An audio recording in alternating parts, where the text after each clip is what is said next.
لقد خلقنا الإنسان في أحسن تقويم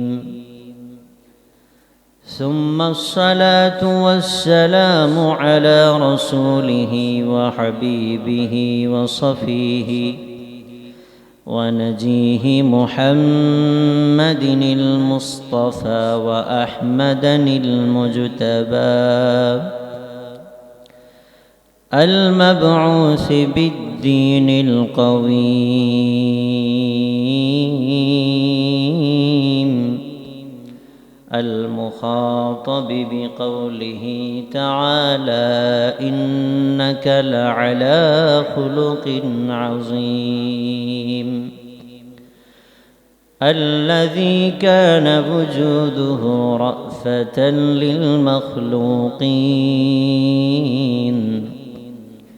كما قال الله تعالى وما أرسلناك إلا رحمة للعالمين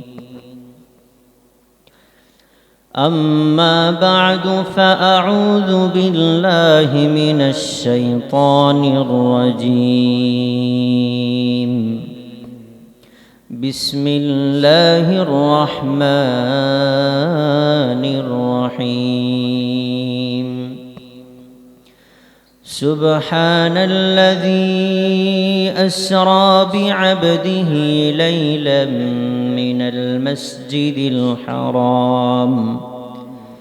من المسجد الحرام إلى المسجد الأقصى الذي باركنا حوله لنريه من آياتنا إنه هو السميع البصير وقال رسول الله صلى الله عليه وسلم ما لي وما للدنيا ما أنا في الدنيا إلا كراكب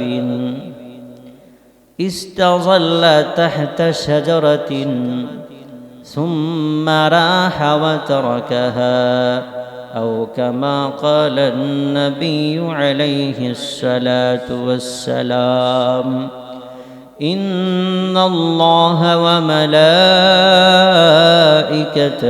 يصلون على النبي يا أيها الذين آمنوا صلوا عليه وسلموا تسليما درود إبراهيم پوری اللهم صل على محمد وعلى آل محمد كما صليت على إبراهيم وعلى آل إبراهيم إنك حميد مجيد اللهم بارك على محمد وعلى آل محمد كما باركت على إبراهيم وعلى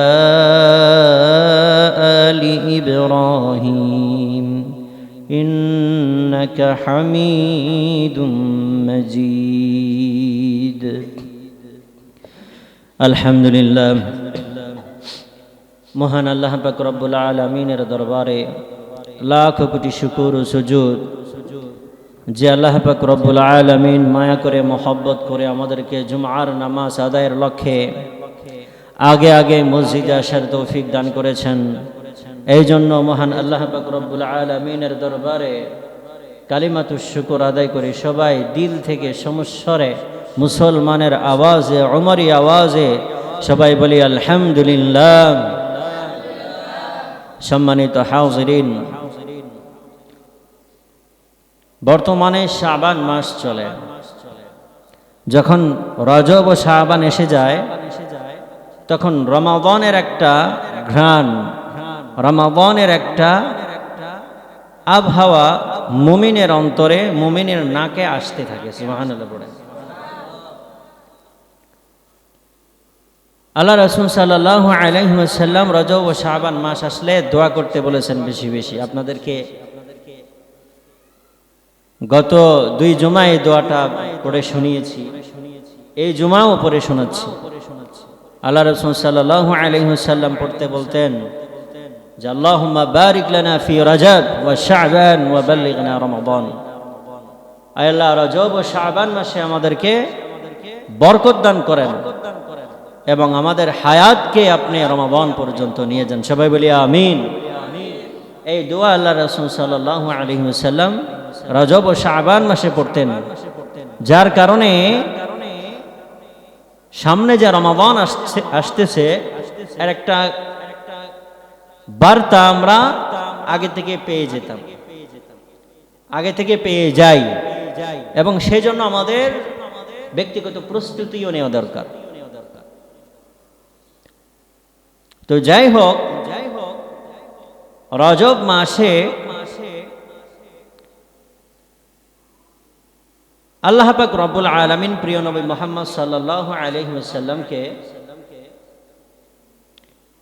অত্যন্ত কাছে ডেকে, অত্যন্ত নিকটে নিয়ে সবচাইতে মায়া ভরা কণ্ঠে আল্লাহ রাসূল সাল্লাল্লাহু আলাইহি ওয়াসাল্লামকে আল্লাহ তাআলা সান্ত্বনা দিয়েছেন। সুবহানাল্লাহ। এই ঘটনা আপনাদেরকে 2 জুম্মা থেকে বলতেছি।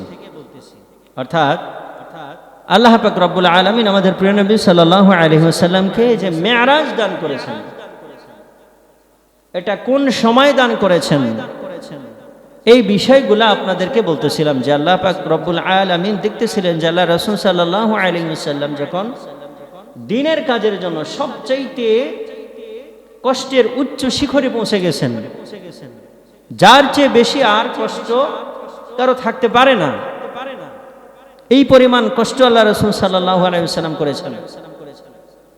এদিকে আল্লাহ রাসূল সাল্লাল্লাহু আলাইহি ওয়াসাল্লামকে সান্ত্বনা দেওয়ারও কেউ নাই, সাহায্যকারীও কেউ নাই। তো আল্লাহ পাক রব্বুল আলামিন হুজুর সাল্লাল্লাহু আলাইহি ওয়াসাল্লামকে দ্বীনের দাওয়াতের কাজ দিয়া একা ছেড়ে দেন নাই, যে আল্লাহ রাসূল একা একা পেরেশান করতে করতে নিজেকে শেষ করে ফেলবেন, একা একা টেনশন করতে করতে, চিন্তা করতে করতে নিজেকে শেষ করে ফেলবেন। এই অবস্থায় আল্লাহ তাআলা আল্লাহ রাসূল সাল্লাল্লাহু আলাইহি ওয়াসাল্লামকে রাখেন নাই। এটাই বলতেছিলাম যে সান্ত্বনা দানকারী মারা গেছেন, সাহায্য করনেওয়ালা চাচা মারা গেছেন, তো কি হয়েছে? আল্লাহ পাক রব্বুল আলামিন, স্বয়ং আল্লাহ পাক রব্বুল আলামিন নিজেই হুজুর সাল্লাল্লাহু আলাইহি ওয়াসাল্লামকে সান্ত্বনা দেওয়ার জিম্মাদারিও নিয়েছেন এবং সাহায্য করার জিম্মাদারিও নিয়েছেন। সুবহানাল্লাহ। সান্ত্বনা কেমনে দিতেছেন? গত জুমায় আপনাদেরকে বলতেছিলাম যে আল্লাহ রাসূল সাল্লাল্লাহু আলাইহি ওয়াসাল্লামের চাচা স্ত্রী মারা যাওয়ার পরে তায়েফে গেছিলেন দাওয়াত নিয়ে। তায়েফবাসীও পাথর মেরেছেন। দুঃখী নবী আমার, অন্তরে প্রচুর কষ্ট, প্রচুর ব্যথা, প্রচুর দুঃখ। দুঃখী নবী তায়েফে গেলেন, তায়েফবাসীও পাথর মারলো, দুঃখ আরো বেড়ে গেল। ভারাক্রান্ত হৃদয়ে মন খারাপ করে আল্লাহর রাসূল ফিরে আসলেন। আল্লাহ পাক রব্বুল আলামিনের নুসরত তখন থেকে শুরু হয়ে গেল। আল্লাহ তাআলা জানায় দিলেন, ওগো নবী, মানব ঈমান আনেনি তো কি হয়েছে? আমি একদল দানবকে আপনার দ্বীনের অনুসারী বানিয়ে দিলাম। সুবহানাল্লাহ। এই জিনদের আলোচনা গত জুমায় বলেছিলাম আপনাদের সামনে, যে আল্লাহ তাআলা কেমনে জিনদেরকে পাঠাইলেন, জিনারা কেন ঘোরাঘুরি করছিল। আল্লাহ রাসূলের কোরআনের তেলাওয়াতের আওয়াজ শুনে তারা থেমে যায় এবং নিজের কওমের জন্য দ্বীনের দায়ী হয়ে যায়, নিজের কওমকে দ্বীনের দাওয়াত দেয়। ক্বালু ইয়া কওমানা ইন্না সামি'না কুরআনা, যে কওমের লোকদেরকে বলতে থাকে, ও আমার কওমের লোকেরা, আমরা এক আশ্চর্য ধরনের কোরআন শুনে আসছি, আমরা ঈমান এনেছি, তোমরাও ঈমান আনো, তোমরা সফল কাম হয়ে যাবে। সুবহানাল্লাহ। বলে এই যে জিনদের মাধ্যমে আল্লাহ পাক রব্বুল আলামিন হুজুর সাল্লাল্লাহু আলাইহি ওয়াসাল্লামকে সান্ত্বনার ধাপ শুরু করতেছেন। আল্লাহ রাসূল সাল্লাল্লাহু আলাইহি ওয়াসাল্লাম তো এগুলো জানেন না যে জিনেরা আমার কোরআন শুনছে, তারা যায় তার কওমের ভিতরে আবার দাওয়াতও প্রচার করছে। আল্লাহ রাসূল সাল্লাল্লাহু আলাইহি ওয়াসাল্লাম এগুলো জানতেন না। আল্লাহ তাআলা ওহী পাঠিয়ে দিয়েছেন আল্লাহ রাসূল সাল্লাল্লাহু আলাইহি ওয়াসাল্লামের কাছে, ওগো নবী আপনি আফসোস করেন না, আপনি আফসোস করেন না। মক্কায় গেলে মক্কার লোকেরা তো আপনাকে ঠাট্টা করবে, কি হলো রে তায়েফে গেলে দাওয়াত নিয়ে কয়জন মানলো, ঠাট্টা করবে না? তো আপনি তাদের ঠাট্টার জবাব দিবেন, কুল উহিয়া ইলাইয়া আন্নাহু ইসতামাআ নাফারুম মিনাল জিন। হে নবী, আপনি তাদের কাছে গিয়ে বলবেন, উহিয়া ইলাইয়া, আমার কাছে ওহী পাঠানো হয়েছে, আন্নাহু ইসতামাআ নাফারুম মিনাল জিন, যে এক দল জিন আমার কোরআনের তেলাওয়াত খুব মনোযোগ দিয়ে শ্রবণ করেছে। সুবহানাল্লাহ।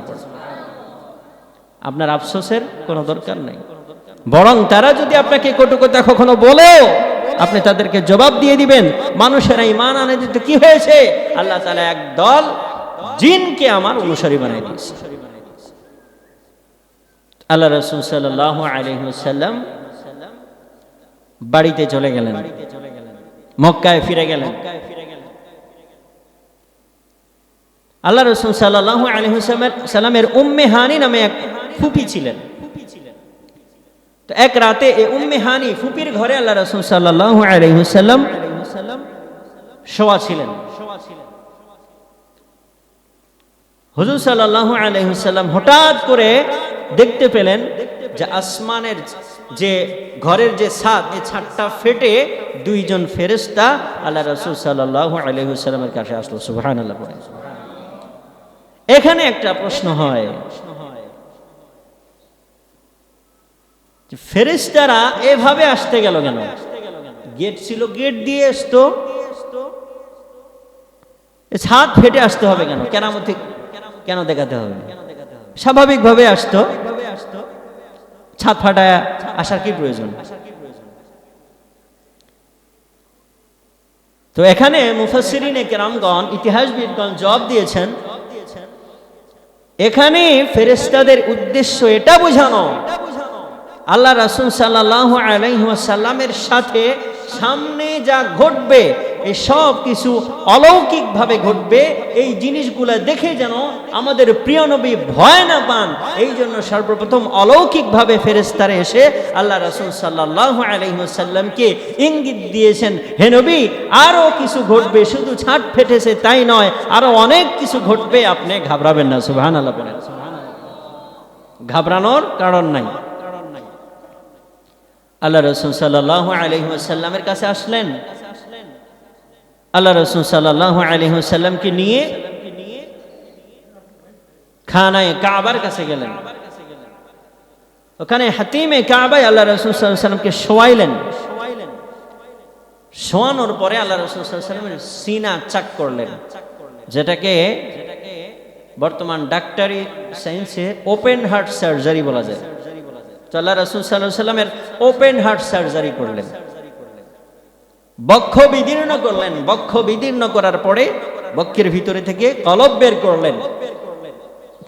এই কলবটাকে জমজমের পানি দ্বারা ধুয়ে পরিষ্কার করে ঈমান আর হিকমত দ্বারা ভরপুর করে আবার কলবটাকে আপন অবস্থায় রেখে বক্ষ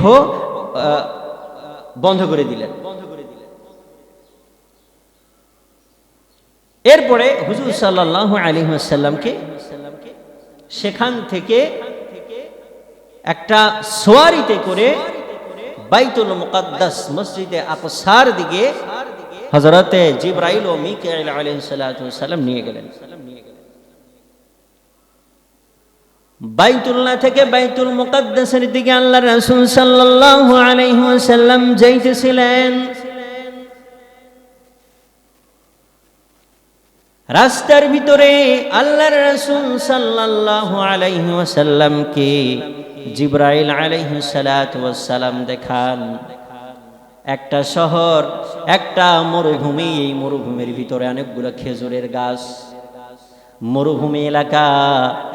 হযরতে জিবরাইল আলাইহিস সালাতু ওয়াস সালাম আল্লাহর রাসূল সাল্লাল্লাহু আলাইহি ওয়াসাল্লামকে বললেন, ওগো আল্লাহর রাসূল, এই জায়গায় আপনি অবতীর্ণ করেন, এই জায়গায় আপনি নামেন, এখানে আপনি 2 রাকাত নামাজ আদায় করেন। আল্লাহর রাসূল সাল্লাল্লাহু আলাইহি ওয়াসাল্লাম সেখানে নেমে 2 রাকাত নামাজ আদায় করলেন।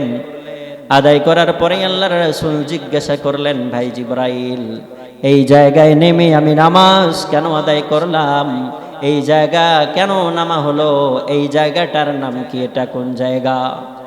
হযরতে জিবরাইল আলাইহিস সালাতু ওয়াস সালাম আল্লাহর রাসূল সাল্লাল্লাহু আলাইহি ওয়াসাল্লামকে বললেন, ওগো আল্লাহর হাবিব, এই জায়গাটা হলো ইয়াসরিব, যার পরবর্তী নাম হলো মদিনা মুনাওয়ারা। সুবহানাল্লাহ পড়েন। এটা হলো মদিনা মুনাওয়ারা। মক্কায় যখন আপনি ইসলামের দাওয়াত দিবেন, মক্কার লোকের আপনার দাওয়াত মানবে না, আপনার উপরে জুলুম করবে, নির্যাতন করবে। এক সময় আপনি হিজরত করে এই যে মদিনা মুনাওয়ারা, এই মদিনা মুনাওয়ারায় চলে আসবেন। আল্লাহর ফজল ও করমে এই মদিনা মুনাওয়ারা থেকে পুরা পৃথিবীর ভিতরে দ্বীনে ইসলাম বিস্তার লাভ করবে। সুবহানাল্লাহ পড়েন। মদিনা মুনাওয়ারা থেকে দ্বীনে ইসলাম বিস্তার লাভ করবে। এই জন্য এখানে আপনি 2 রাকাত নামাজ পড়েন। রাসূল আরবি সাল্লাল্লাহু আলাইহি ওয়াসাল্লাম 2 রাকাত নামাজ আদায় করার পরে আবার সামনের দিকে যান বাইতুল মুকদ্দাসের উদ্দেশ্যে। কিছু দূরে যাওয়ার পরে হযরতে জিবরাইল আবার বলেন, ওগো আল্লাহর রাসূল, এই জমিনটাতেও আপনি একটু নামেন, নেমে আরো 2 রাকাত নামাজ আদায় করেন। আল্লাহর রাসূল সাল্লাল্লাহু আলাইহি ওয়াসাল্লাম নামলেন, 2 রাকাত নামাজ আদায় করলেন। জিবরাইল আলাইহিস সালাতু ওয়াস সালাম রে জিজ্ঞাসা করলেন, ভাই জিবরাইল, এটা আবার কোন জায়গা? এখানে কেন আমার নামাজ পড়ার প্রয়োজন হলো? হুজুর সাল্লাল্লাহু আলাইহি ওয়াসাল্লামের প্রশ্নে হযরতে জিবরাইল আলাইহিস সালাতু ওয়াস সালাম বললেন, ওগো আল্লাহর রাসূল, এটা হলো ওই জায়গা যেই জায়গায় আপনার ভাই হযরতে মূসা আলাইহিস সালাতু ওয়াস সালামের সাথে আল্লাহ পাক রব্বুল আলামিন ডাইরেক্ট কথা বলেছিলেন। সুবহানাল্লাহ পড়েন। যেখানে মূসা আলাইহিস সালাতু ওয়াস সালামের সাথে আল্লাহ পাক রব্বুল আলামিন ডাইরেক্ট কথা বলেছেন, ওই জায়গা হলো ওটা। ওখানে গিয়ে 2 রাকাত নামাজ আমার আপনার হাবিব আদায় করলেন। সুবহানাল্লাহ পড়েন। এখন দেখেন, আল্লাহ তাআলার সাথে কথা বলেছে হযরতে মূসা আলাইহিস সালাতু ওয়াস সালাম।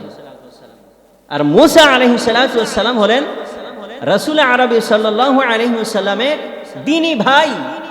দেখেন, ভাইয়ের উপরে ইনাম এসেছে আল্লাহর পক্ষ থেকে। আল্লাহ তাআলা ভাইকে ইনাম দিয়েছে কি? আল্লাহর সাথে কথা বলার মতো সৌভাগ্য তাকে ওই জায়গায় দিয়েছে। ভাইয়ের উপরে ইনাম এসেছে, নামাজ আদায় করতেছে, তার ছোট ভাই নামাজ আদায় করতেছে। আমাদের প্রিয় নবী মুহাম্মদ সাল্লাল্লাহু আলাইহি সাল্লাম আখেরি নবী। এর দ্বারা কি বোঝা যায়? যে আমার কোনো ভাইয়ের উপরে আল্লাহ পাক রব্বুল আলামিনের পক্ষ থেকে যদি কোনো ফজল ও করম নাজিল হয়, তাহলে তার উপরে হিংসা আর বিদ্বেষ না দেখাইয়া, তাকে গুলি করে শহীদ না করায়া, তার বিরুদ্ধাচরণ না করে, তার চগরখুলি না করে, তার সঙ্গ দিয়ে এই কাজের কারণে আল্লাহ পাক রব্বুল আলামিনের শুকরিয়া আদায় করা দরকার। ঠিক কিনা? শুকরিয়া আদায় করা দরকার। আমাদের প্রিয় নবী সাল্লাল্লাহু আলাইহি ওয়াসাল্লামের আদর্শ থেকে আমরা এটাই বুঝতে পারি যে কথা বলেছেন মূসা আলাইহিস সালাতু ওয়াস সালামের সাথে, কিন্তু নামাজ আদায় করতেছেন আমাদের প্রিয় নবী মুহাম্মদ সাল্লাল্লাহু আলাইহি ওয়াসাল্লাম। এই জন্য ভাইয়ের নিয়ামত দেখে, ভাইয়ের উন্নতি দেখে যে ভাই হিংসুক হয়ে যায়, হিংসা করে ভাইয়ের সাথে, এই আসলে শয়তানের খপ্পরে পড়ে গেছে।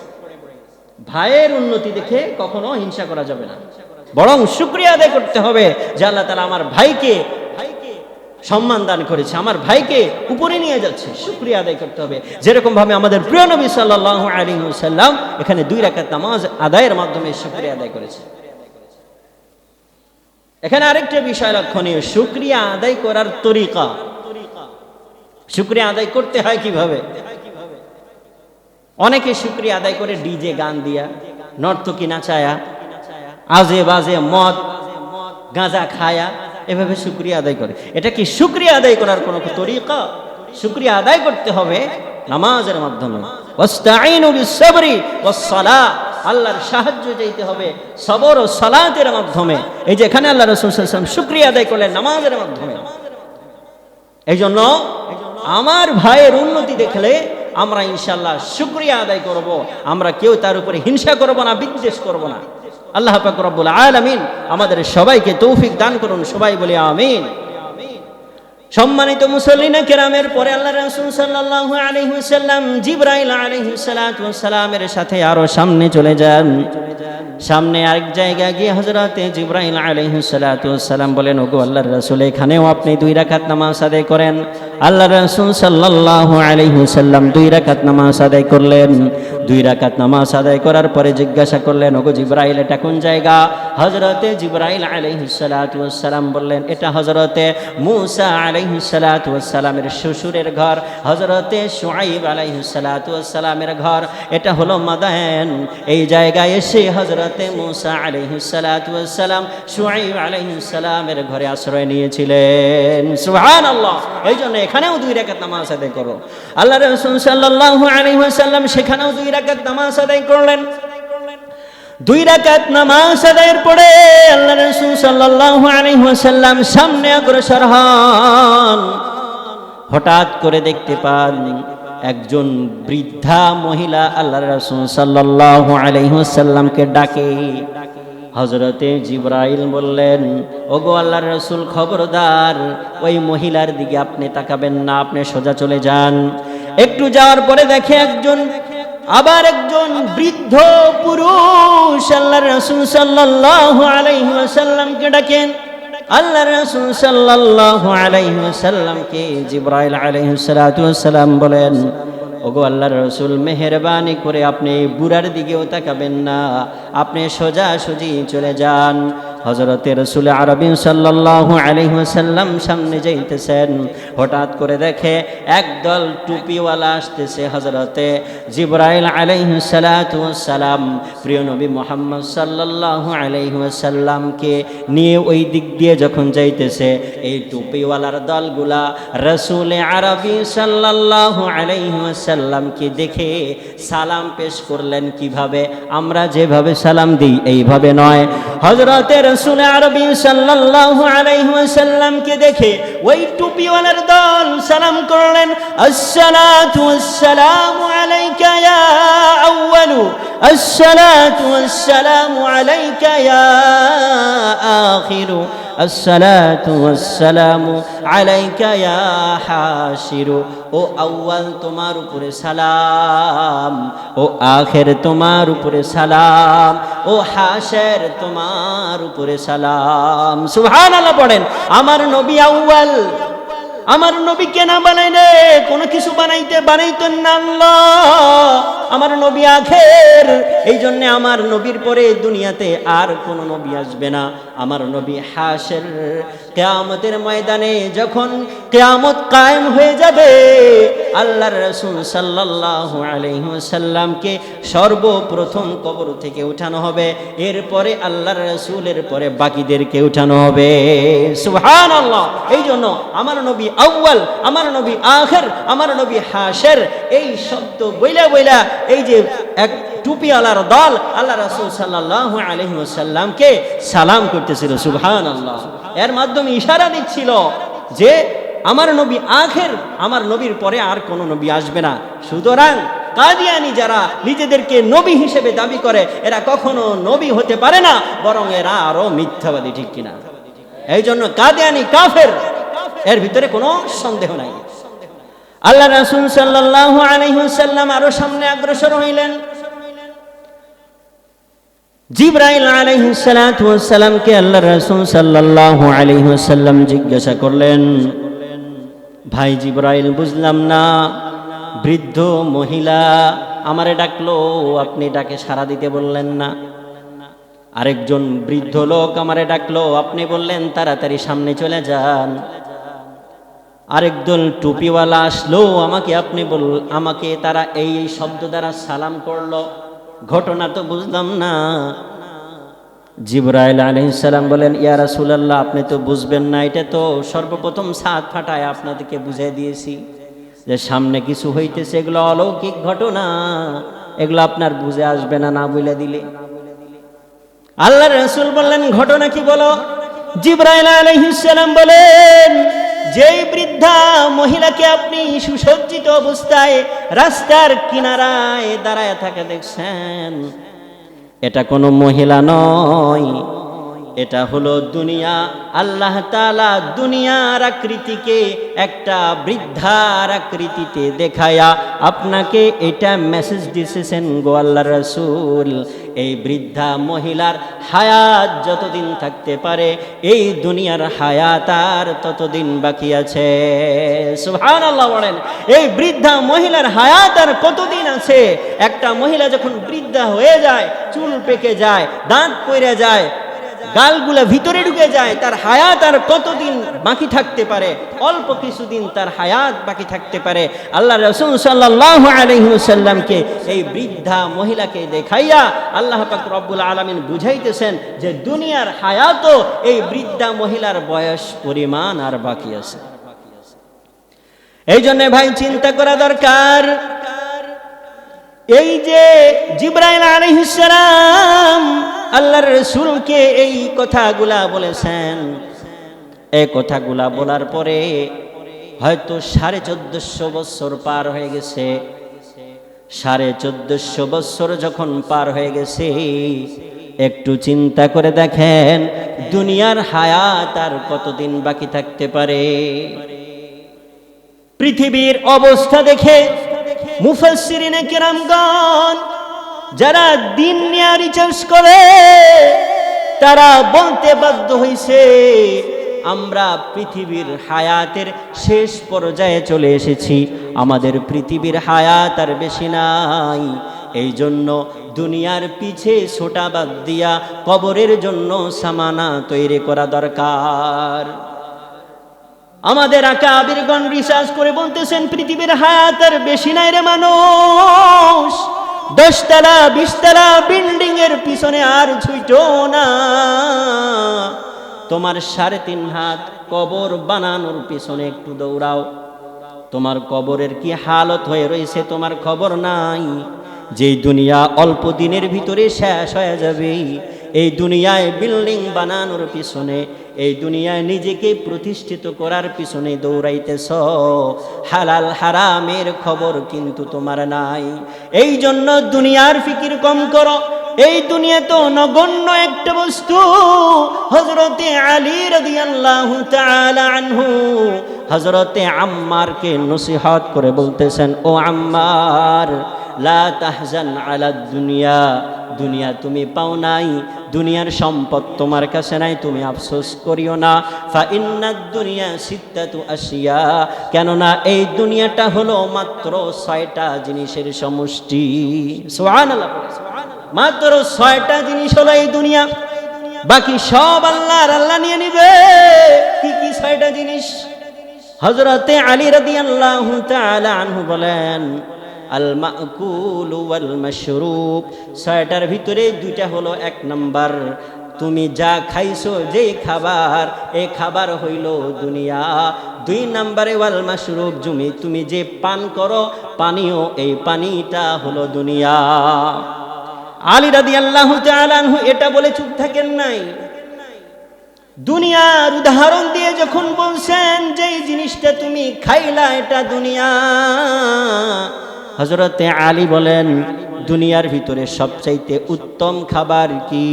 হযরতে আলী বলেন দুনিয়ার ভিতরে সবচাইতে উত্তম খাবার হলো মধু।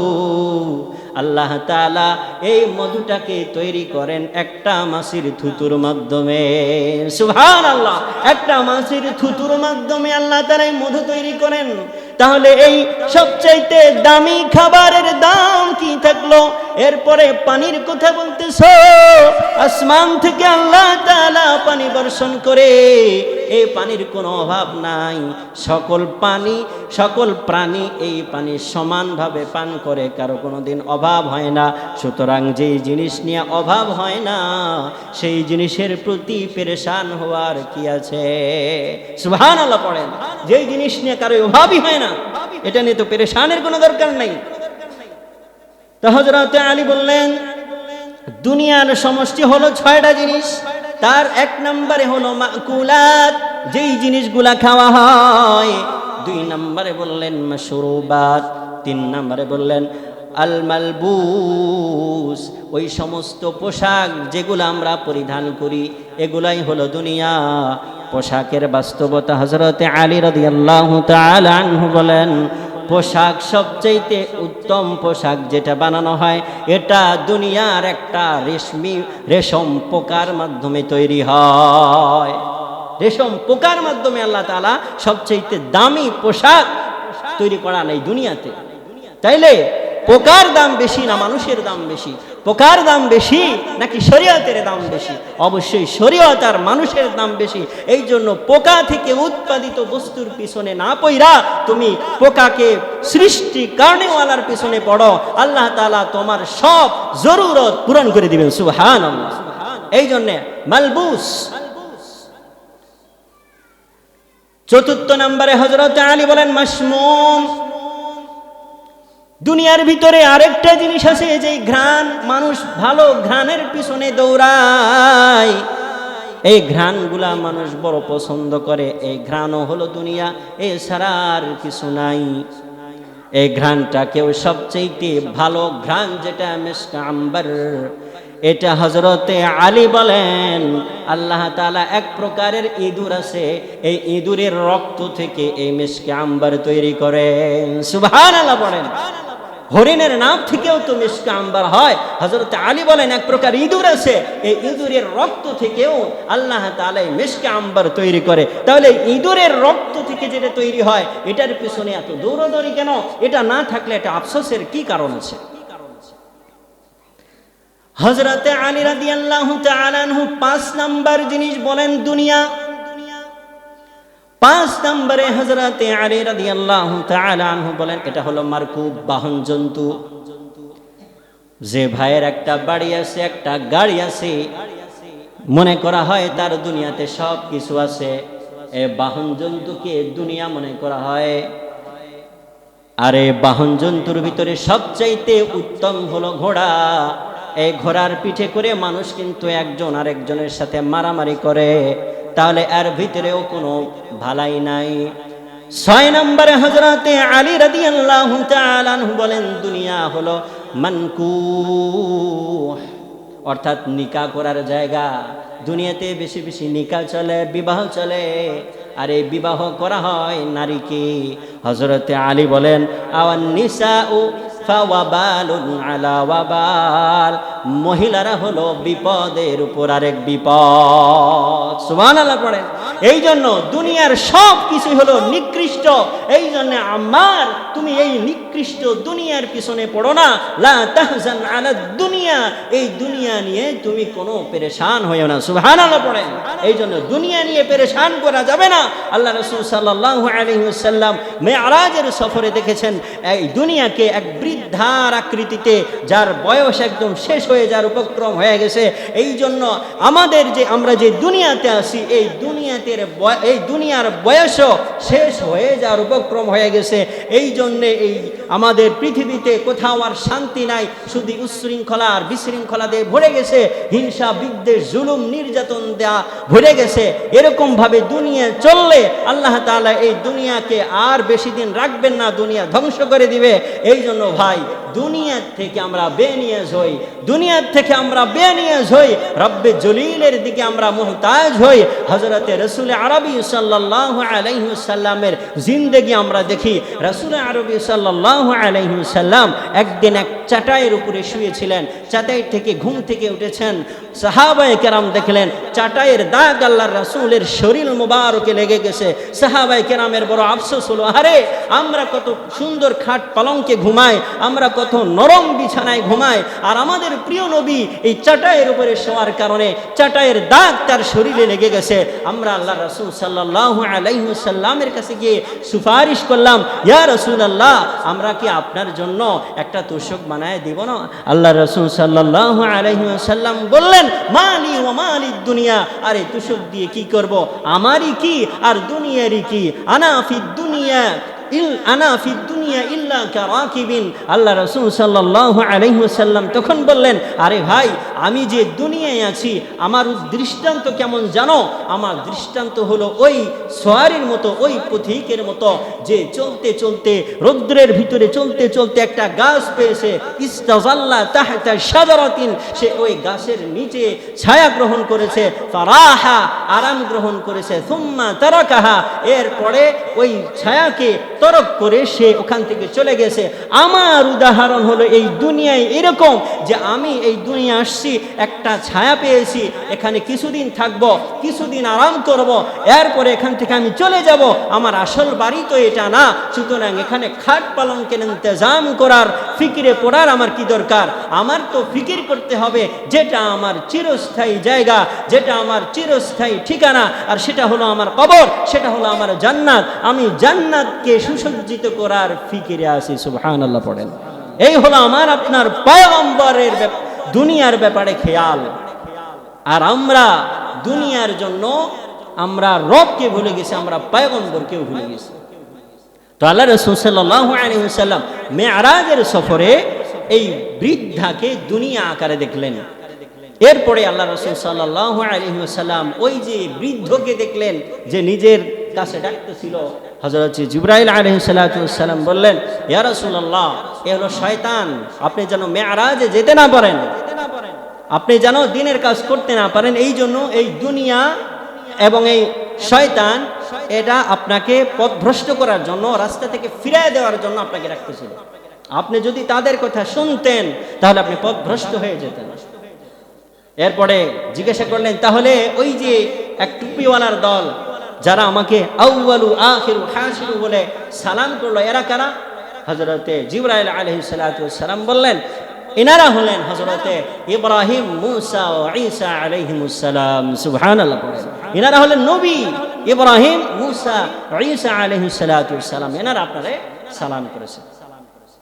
এরপরে আল্লাহ রাসূল সাল্লাল্লাহু আলাইহি ওয়াসাল্লাম সেখান থেকে আবার বাইতুল মুকাদ্দাসের দিকে রওনা করলেন।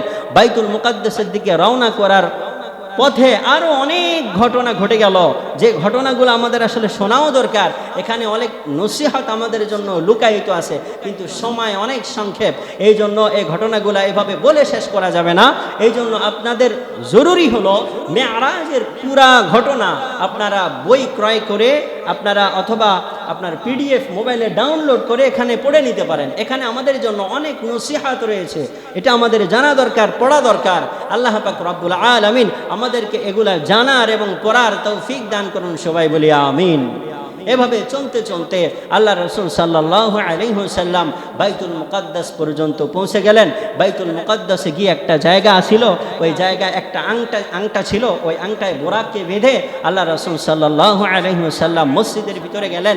মসজিদে গিয়ে দেখেন কি, আল্লাহ রাসূল সাল্লাল্লাহু আলাইহি ওয়াসাল্লামের সম্মানে, তাকে সম্বর্ধনা জানানোর জন্য দুনিয়ার শুরু থেকে নিয়ে আজ পর্যন্ত যতগুলা নবী আল্লাহ তাআলা দুনিয়ায় পাঠাইছেন, সকল নবীকে আল্লাহ তাআলা বাইতুল মুকাদ্দাসে জমা করে দিয়েছেন। সুবহানাল্লাহ।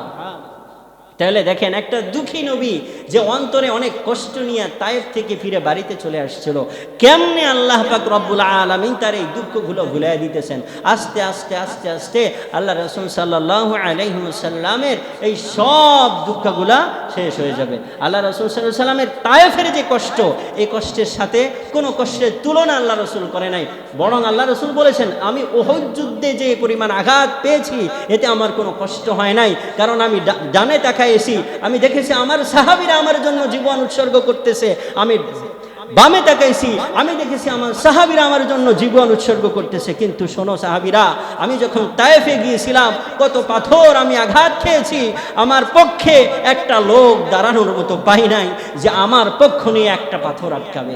এই জন্যে তায়েফের কষ্ট আল্লাহর রাসূলের সবচাইতে বড় কষ্ট। এই কষ্টটাকেই আল্লাহ তাআলা আস্তে আস্তে আস্তে আস্তে কেমনে ভুলায় দিতেছেন। আল্লাহ পাক রব্বুল আলামিন তৌফিক দান করলে সামনে জুমায় এটার আলোচনা হবে। ওয়ামা তৌফিকি ইল্লা বিল্লাহ। যারা সুন্নত পড়ে নাই কবলা জুমা 4 রাকাত সুন্নত আদায় করে নিন ইনশাআল্লাহ।